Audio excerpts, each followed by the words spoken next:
احنا امبارح كنا اتكلمنا عن التونر والمسامات، لقيت بنات كتير بقى بتبعت لي طب بالنسبه للرؤوس السوداء بتسيب لنا مسامات واسعه نتعامل معاها ازاي؟ فركزي معايا كده واعملي الخطوات دي والله العظيم هتدعي لي.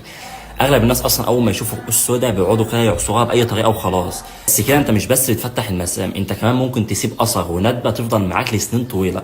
طب الصح ايه؟ ورقه وقلم كده واكتبوا ورايا يا ست الكل. اول حاجه هنبدا بغسول لطيف على حسب نوع بشرتك.